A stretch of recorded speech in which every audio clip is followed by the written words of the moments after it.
Hello students, स्वागत है आपका आईसीटी वर्चुअल क्लासेस में। मैं हूं कविता, आपकी साइंस टीचर। उम्मीद करती हूं आप सभी अच्छे होंगे और स्वस्थ होंगे। क्लास कंटिन्यू करेंगे अपना चैप्टर जिसमें हम बात कर रहे हैं माइक्रो ऑर्गेनिज्म, फ्रेंड एंड फू। तो ये जो चैप्टर है आपका रिवीजन चल रहा है और इसमें कुछ टॉपिक आपने कवर कर लिए हैं। आज आगे के जो टॉपिक है उन्हें कवर करेंगे। अपने नोट्स सामने रखिए और देखिए कि कौन से टॉपिक है जिन्हें आपको और अच्छे से समझने की जरूरत है। तो आइए चलते हैं स्मार्ट बोर्ड की तरफ और अपना चैप्टर स्टार्ट करते हैं।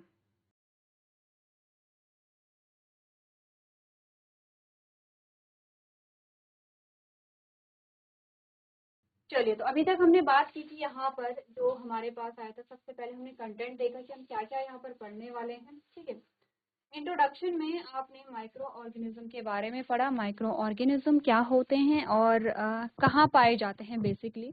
तो हमने कहा कि इनका नाम ही है सूक्ष्म जीव, क्योंकि बहुत सूक्ष्म होते हैं, छोटे होते हैं, तो सभी जगह यहाँ पे पाए जाते हैं। नेक्स्ट हमने बात की जो माइक्रो ऑर्गेनिज्म है वो उससे एक या दो नहीं है, उन्हें हमने अलग अलग कैटेगरी में यहाँ पे डिवाइड किया है। और जब हमने उन्हें अलग अलग कैटेगरी या अलग अलग क्लासेस या अलग अलग ग्रुप में हमने उसे बांटा है। सबसे पहला ग्रुप हमारे पास आता है बैक्टीरिया। अब पहली चीज ये समझिए कि बैक्टीरिया का मतलब ये नहीं है कि एक बैक्टीरिया की हम बात कर रहे हैं।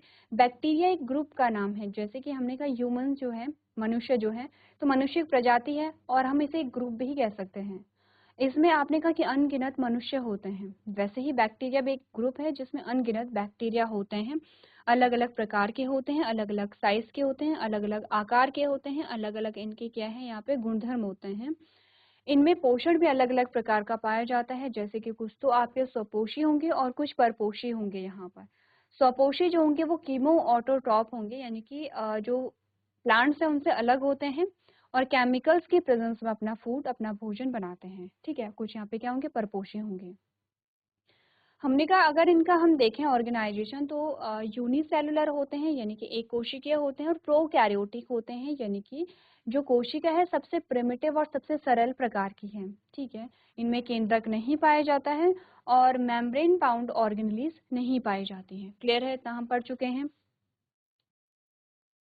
आगे बढ़ते हैं। हमने कहा इनके शेप अलग अलग होते हैं। जैसे राउंड शेप में आपको मिल रहे हैं, जैसे कोकाई कहते हैं, जैसे रॉड शेप में मिल रहे हैं, जैसे बैसिलाई कहते हैं, स्पाइरल शेप में मिल रहे हैं, और विब्रियो होते हैं कुछ जो कॉमा शेप में आपके पास आते हैं। क्लियर है, आगे बढ़ते हैं।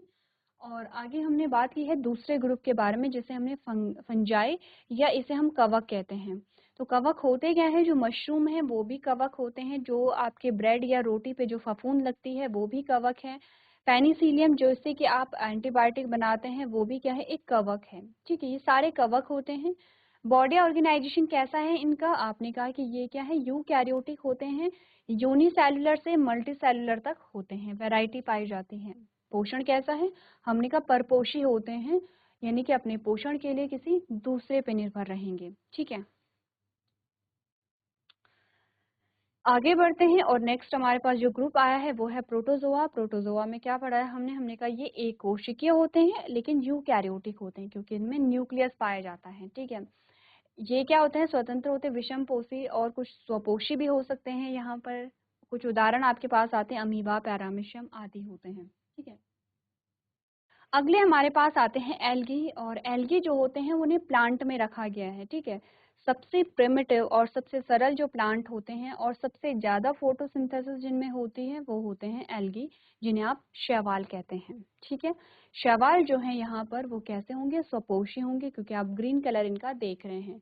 तो कुछ शैवाल जो होते हैं वो हमारे लिए बेनिफिशियल भी होते हैं। किसी को हम सैलेड में यूज कर सकते हैं या चारे के रूप में प्रयोग करते हैं। ठीक है, एक हमने कहा था स्पेस एल्गी के नाम से भी एक एल्गी जानी जाती है।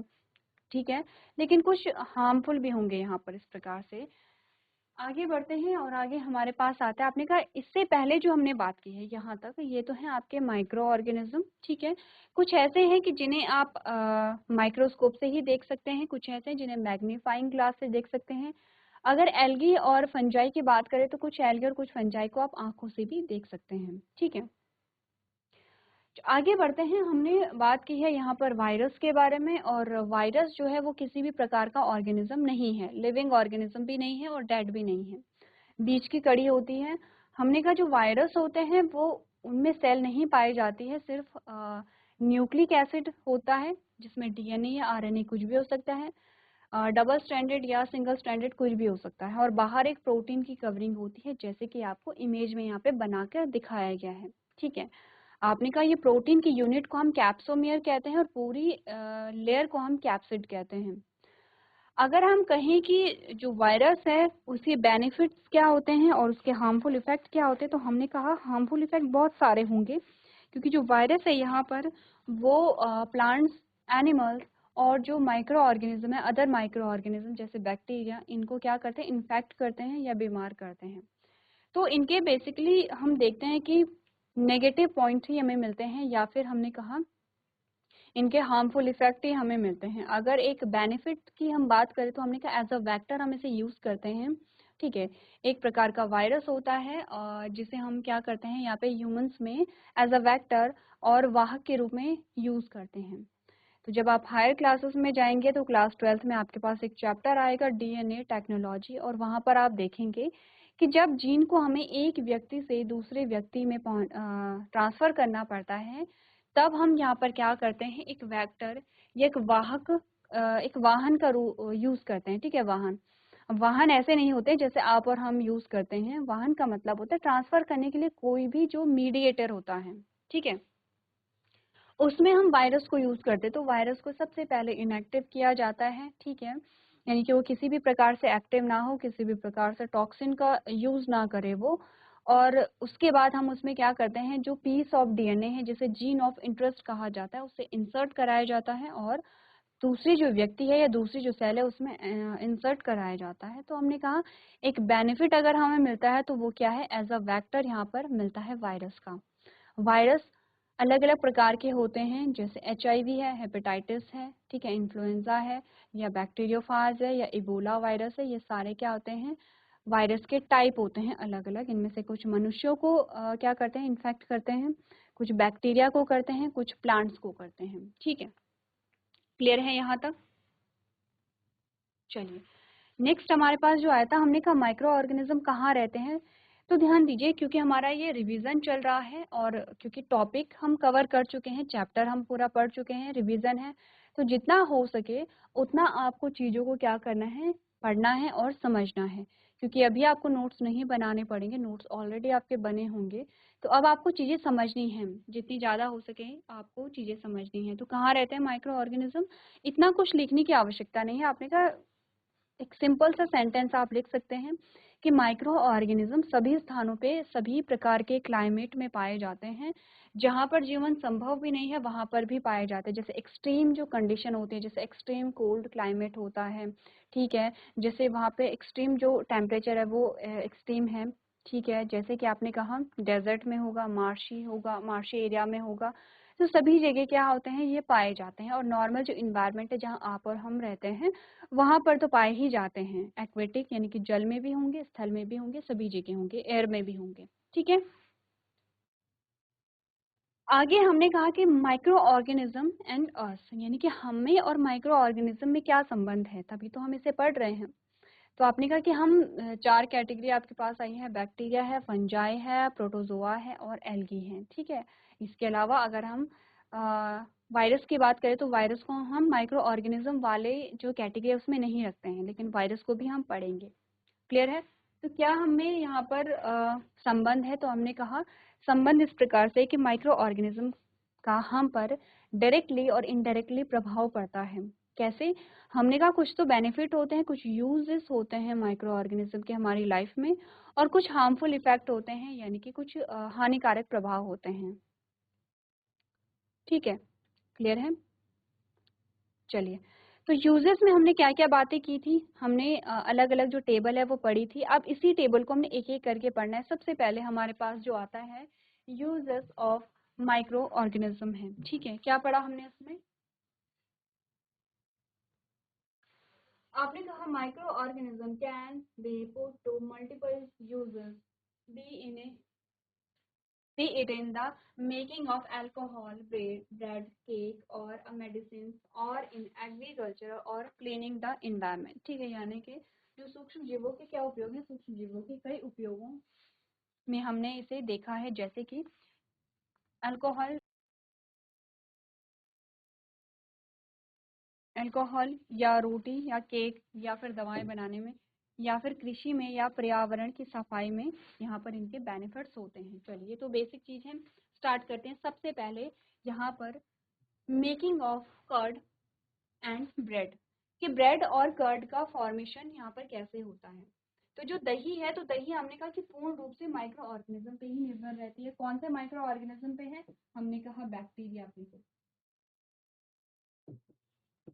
एक बैक्टीरिया है जिसका नाम है लैक्टिक एसिड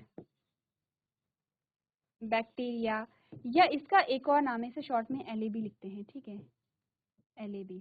एक और इसका नाम है लैक्टोबैसिलस, इसे कहते हैं। आगे ऊपर आपके पास सारे नाम आएंगे। आपने कहा अ बैक्टीरियम नेमली लैक्टोबैसिलस, क्या नाम है इसका? लैक्टोबैसिलस, लेकिन हम इसे लैक्टिक एसिड बैक्टीरिया या LAB भी कह सकते हैं, ठीक है। तीनों नाम जो है वो इसी के हैं। आपने कहा bacterium namely lactobacillus multiple in milk, converting it into curd. The making of cheese, pickle, and a various other food products also involved in the use of bacteria। यानी कि एक जीवाणु जिसका नाम लैक्टोबैसिलस है, दूध में गुणा करने का मतलब क्या होता है? अपनी संख्या में वृद्धि, ठीक है। गुणा दूध में क्या करता है? अपनी संख्या में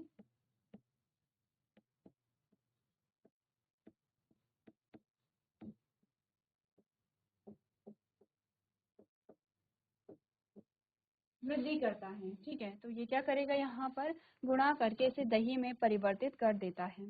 पनीर, अचार और कई अन्य खाद्य उत्पादों को बनाने में भी बैक्टीरिया का इस्तेमाल किया जाता है। तो इस सेगमेंट में आपको नोट क्या करना है कि दही के बनने के लिए कौन सा जो बैक्टीरिया इंपॉर्टेंट है? लैक्टोबैसिलस, लैक्टिक एसिड बैक्टीरिया या LAB, तीनों एक ही हैं, तीनों अलग अलग नहीं है, ठीक है। क्या करते हैं? कैसे दही बनाते हैं? आपने कहा कि अपनी संख्या में वृद्धि करते हैं, यानी कि मल्टीप्लाइज होते हैं, ठीक है। इनमें क्या करते हैं? ये अपनी संख्या में वृद्धि करेंगे। कैसे करेंगे अपनी संख्या में वृद्धि? इनमें डिवीजन होगा यहाँ पर, ठीक है। सेल्स क्या करेंगे? मल्टीप्लाई होंगी और उस प्रकार से अपनी संख्या में वृद्धि करके दही दूध जो है वो जमने लगता है, ठीक है।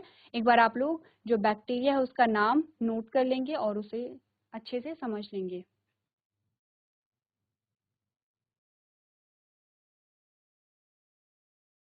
चलिए आगे बढ़ते हैं और बात करते हैं यहाँ पर ब्रेड का फॉर्मेशन कैसे होता है। तो एक्चुअली में ब्रेड का फॉर्मेशन क्या होगा?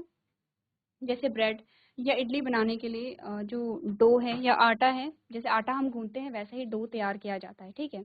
अब डो में कुछ मात्रा में क्या डाला जाता है? ईस्ट डाला जाता है, ठीक है। ईस्ट क्या है? एक प्रकार का फंगस है या फंजाई ग्रुप से बिलोंग करता है, ठीक है। ईस्ट डालने से क्या होगा? क्योंकि आपने कहा जो डो है, डो में क्या होगा? कार्बोहाइड्रेट होगा। ईस्ट क्या करता है? कार्बोहाइड्रेट को अपने भोजन के रूप में प्रयोग करता है, ठीक है। और ये क्या करेगा? ये क्या करेगा? ग्लूकोज को तोड़ देता है, किसमें?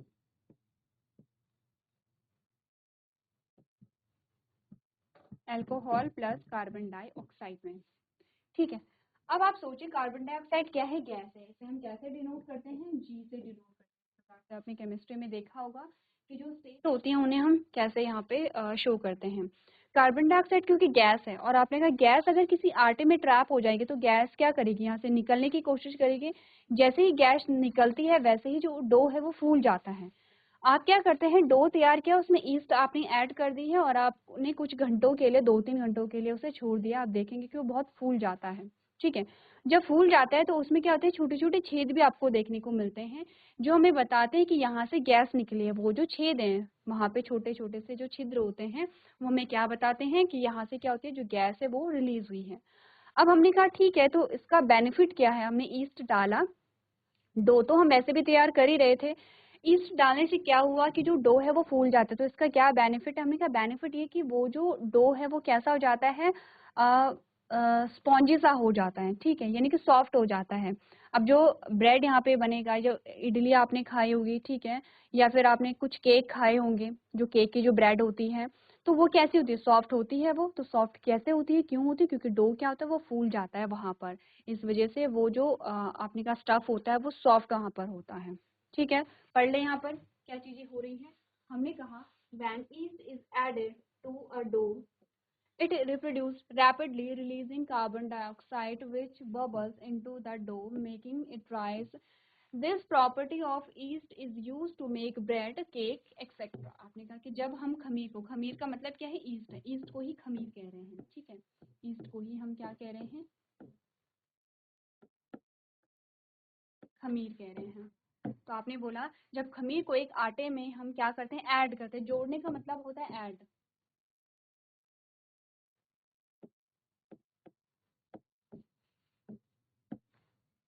तो ये तेजी से कार्बन डाइऑक्साइड क्या करता है, जारी करता है, ये तेजी से कार्बन डाइऑक्साइड को रिलीज करता है, ठीक है, जारी का मतलब होता है रिलीज करना या उत्पन्न करना।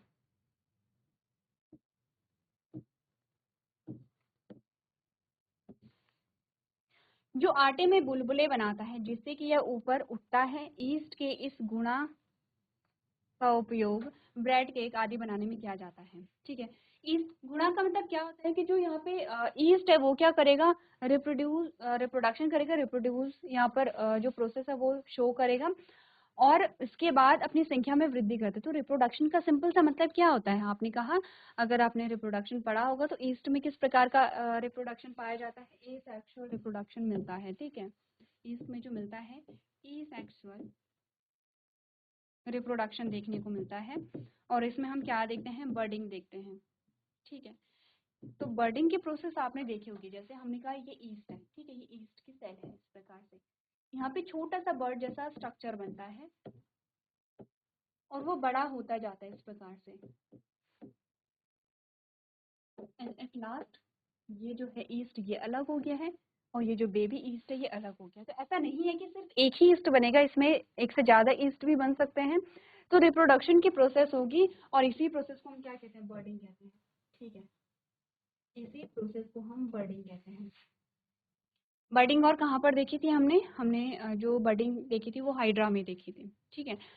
अब हमने कहा कि यहाँ पर क्या होता है, जो ईस्ट है वो क्या करेगा, रिप्रोडक्शन की प्रोसेस करेगा और जैसे जैसे रिप्रोडक्शन की प्रोसेस करेगा वैसे वैसे ज़्यादा से ज़्यादा ईस्ट यहाँ पर बनते रहेंगे। जितनी ज़्यादा ईस्ट बनेंगे उतना ज़्यादा वो क्या करेंगे, यहाँ पर ग्लूकोज का ब्रेक डाउन करेंगे, यानी कि ग्लूकोज को खाएंगे, एक्चुअली में क्या कर रहे हैं, खा ही रहे हैं। और जितने ज़्यादा ग्लूकोज यहाँ पे कंज्यूम होगा उतना यहाँ पे क्या होगा, कार्बन डाइऑक्साइड बनेगी। अल्कोहल बहुत कम मात्रा में बनता है। अब आप ये नहीं सोचेंगे कि जो आप ब्रेड खाते हैं, जो केक खाते हैं उसमें अल्कोहल होती है, बहुत कम मात्रा में अल्कोहल बनती है, जो कि क्या होती है, वहाँ पे उड़ जाती है, भाप के रूप में उड़ जाती है, वॉलेटाइल होती है और कार्बन डाइऑक्साइड भी वहाँ से रिलीज हो जाती है। तो अल्कोहल या कार्बन डाइऑक्साइड आपके डो में नहीं बचता है, वो क्या हो जाता है, उड़ जाता है। तो हमने कहा एज अ रिजल्ट हमने यहाँ पर क्या देखा, एक तो डो फूल गया है, दूसरा वो कैसा हो गया, सॉफ्ट हो गया है। अब ये देखिए,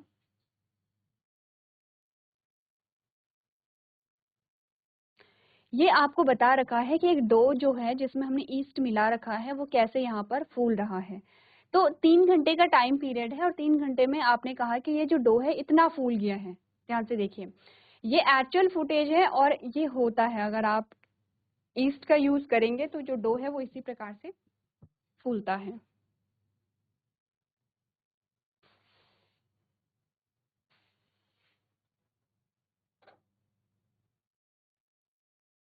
चलिए आगे बढ़ते हैं और नेक्स्ट जो हमारे पास यूज आता है, औषधीय उपयोग हम देखते हैं किसी भी जो माइक्रो ऑर्गेनिज्म के हैं। सबसे पहले हम बात करेंगे यहाँ पर फंगस की, ठीक है, यानी कि जो कवक होते हैं। कवक का जो यूज होता है वो एंटीबायोटिक्स बनाने के लिए किया जाता है, कुछ और भी जो बैक्टीरिया होते हैं उनका यूज भी किया जाता है, लेकिन कवक का जो इस्तेमाल है वो एंटीबायोटिक के रूप में किया जाता है। एंटीबायोटिक क्या होते हैं, जो हार्मफुल बैक्टीरिया हैं, जो हानिकारक बैक्टीरिया हैं, उनकी ग्रोथ को रोकते हैं या उन्हें किल करते हैं। तो आपने देखा होगा एंटीबायोटिक लेते रहते हैं, आपने किसी से सुना होगा या कभी हो सकता है कि आपने भी एंटीबायोटिक ली होगी। तो हमने कहा ये एंटीबायोटिक भी किससे बन रहे हैं, फंगस से बन रहे हैं। तो पढ़ लेते हैं यहाँ पर, आपने कहा the source of the widely used medicines, antibiotics, medicine that stop और kill the disease causing agent are again micro organism. यानी कि हमने कहा कि व्यापक रूप से उपयोग की जाने वाली दवाओं में जैसे कि एंटीबायोटिक्स है, क्या होती है एंटीबायोटिक्स, बीमारी पैदा करने वाले एजेंट्स को रोकने या मारने वाली जो दवाएं होती हैं उन्हें हम क्या करते हैं, एंटीबायोटिक्स कहते हैं। तो हमने कहा कि व्यापक रूप से उपयोग की जाने वाली दवाओं यानी कि एंटीबायोटिक्स का स्रोत फिर से क्या है, सूक्ष्म जीव यहाँ पर है, ठीक है। These are manufactured by growing specific as a cure for various disease, ठीक है। यानी कि हमने कहा इन्हें विभिन्न रोगों के इलाज के रूप में विशिष्ट रूप से विकसित करने के लिए निर्मित किया जाता है। तो हमने कहा कि these are manufactured by growing specific as a cure for various disease, कि इन्हें क्यों हमने ग्रो करा है, ताकि ये क्या करें, यहाँ पे डिजीज को रोकें और जो यहाँ पे पैथोजन होते हैं उनके ग्रोथ को रोकें या उन्हें किल करें, ठीक है। Some of the antibiotics are streptomycin है, एरिथ्रोमाइसिन है एंड एजाइथ्रोमाइसिन है, ठीक है। हमने कहा क्या क्या है यहाँ पे, इनके एग्जाम्पल ये मस्ट इम्पॉर्टेंट है। 3 एंटीबायोटिक आपको बता रखी हैं, स्ट्रेप्टोमाइसिन, दूसरी है एरिथ्रोमाइसिन और तीसरी है एजिथ्रोमाइसिन। पेनिसिलियम एक और है हमारे पास, जैसे कि सबसे पहले जो एंटीबायोटिक्स है उसमें आपसे पूछा जाता है कि जो पेनिसिलिन है वो भी हमारे पास एक एंटीबायोटिक आती है। चलिए, तो इस स्लाइड में इम्पॉर्टेंट जो है वो आप देख लीजिए कि सबसे पहले तो आप ये देखेंगे कि जो एंटीबायोटिक है उनका काम क्या है। ये इम्पॉर्टेंट लाइन है जिसमें आपको बोला गया है कि व्यापक रूप से उपयोग किए जाने वाली दवाओं में जो एंटीबायोटिक्स है इसका स्रोत फिर से सूक्ष्म जीव है, ठीक है। अब आपने कहा कि यहाँ पर इन्हें विभिन्न रोगों के इलाज के रूप में विशिष्ट रूप से विकसित करके निर्मित किया जाता है, ठीक है। अब कुछ एंटीबायोटिक्स हैं, उनके जो एग्जाम्पल हैं वो आपको यहाँ पर नोट कर लेने हैं, ये कैसे हैं, इम्पॉर्टेंट है। क्लियर है, आगे बढ़े। अब आते हैं वैक्सीन पे, और वैक्सीन के बारे में आपको थोड़ा सा अच्छे से समझना है, जैसे कि हमने पहले भी समझा था यहाँ पे, ठीक है। वैक्सीन क्या होती है और वैक्सीन क्यों लगाई जाती है, इसके बारे में थोड़ा सा बात करते हैं। वैक्सीन को आप कहते हैं टीका और वैक्सीनेशन को आप कहते हैं टीकाकरण।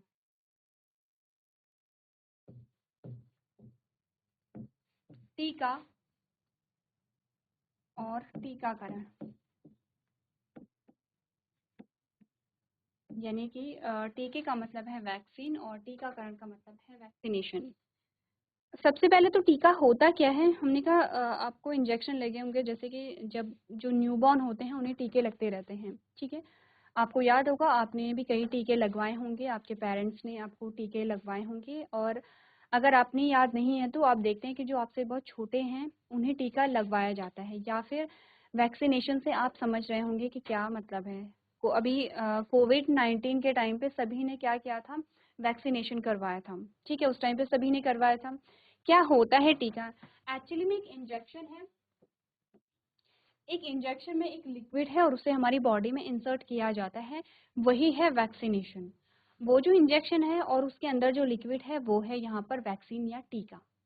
अब होता क्या है, देखिए हमारी बॉडी में एक आता है हमारा इम्यून सिस्टम या रोग प्रतिरक्षा तंत्र। हमारे बॉडी में हमारा आता है इम्यून सिस्टम।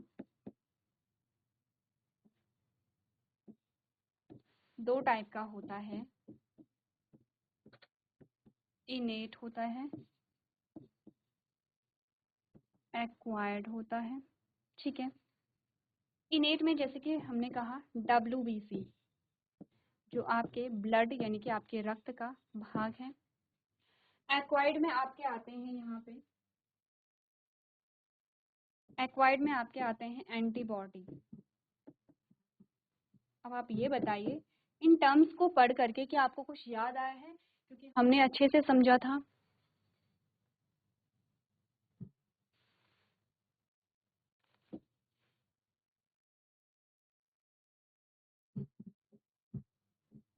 इस प्रकार से आपने एंटीबॉडीज देखी थी, ये सारी जो है एंटीबॉडीज हैं।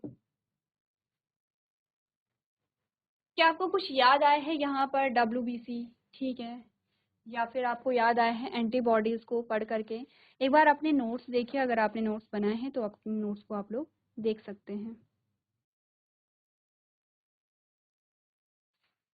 अगर आपको WBC समझ नहीं आए तो हमने WBC में क्या पढ़ा था और लिम्फोसाइट पढ़े थे, T lymphocyte, B lymphocyte,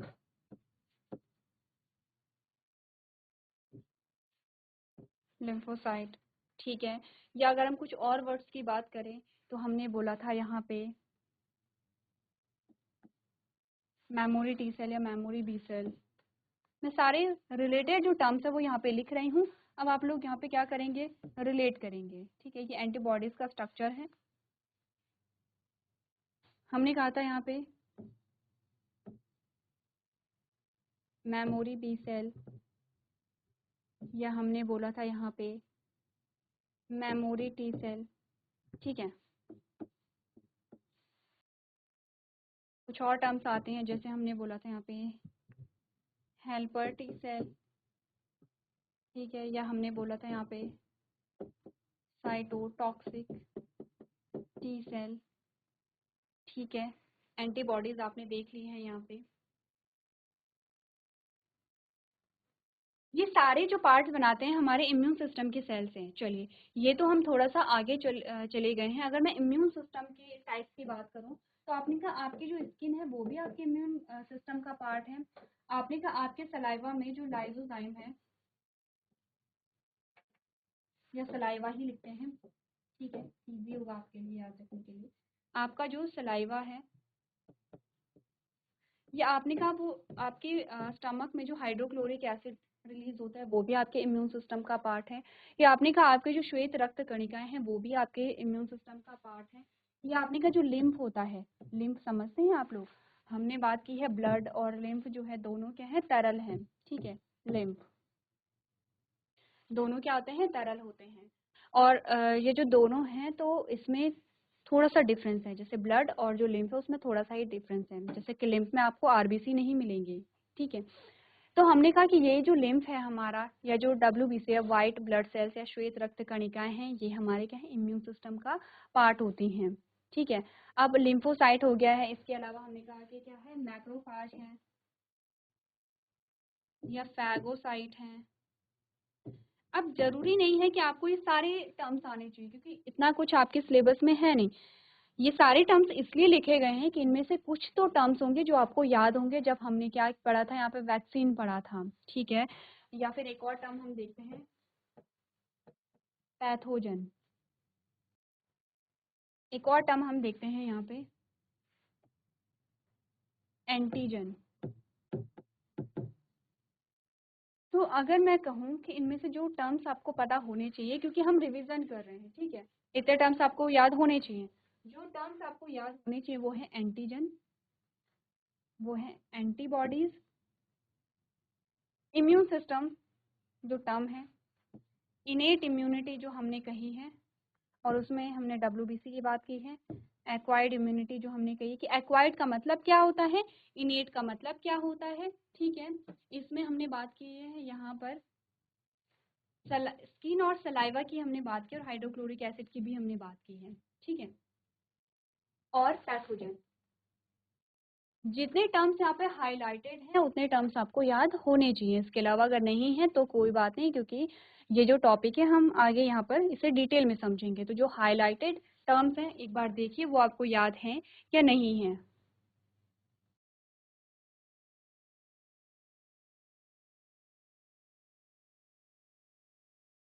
चलिए, अब आपको करना क्या है, अगर आपको ये सारे टर्म्स पता हैं तो बहुत अच्छी बात है, आप समझ जाएंगे यहाँ पे वैक्सीनेशन जो हमारा टॉपिक आता है। अगर आपको इन टर्म्स में से कुछ यहाँ पे कंफ्यूजन है तो आप क्या करेंगे, अपने नोट्स देखेंगे और उन्हें पढ़ेंगे। पैथोजन, एंटीजन क्या होते हैं, और आपने डब्ल्यूबीसी के बारे में क्या पढ़ा है, या एंटीबॉडीज़ क्या होते हैं, इन सभी के बारे में आप यहाँ पर क्या करेंगे, डिस्कस करेंगे और पढ़ करके लेके आएंगे। चलिए, सो क्लास आज हमने यहाँ पर डिस्कस की हैं कुछ बेनिफिट्स जो माइक्रो ऑर्गेनिज्म के हमारे पास आते हैं, और इसी के साथ हमारा जो लास्ट टॉपिक है वो है वैक्सीनेशन और वैक्सीन। तो यहाँ पर जितने भी टर्म्स आपको होमवर्क में दिए गए हैं आप लोग पढ़ करके लेके आएंगे। नेक्स्ट जो लेक्चर होगा हम यहीं से स्टार्ट करेंगे, जिसमें हम बात करेंगे वैक्सीनेशन किस प्रकार से कराई जाती है और क्यों कराई जाती है। जब वैक्सीनेशन करवाई जाती है तो हमारी बॉडी में उसका काम क्या होता है, फंक्शन क्या होता है।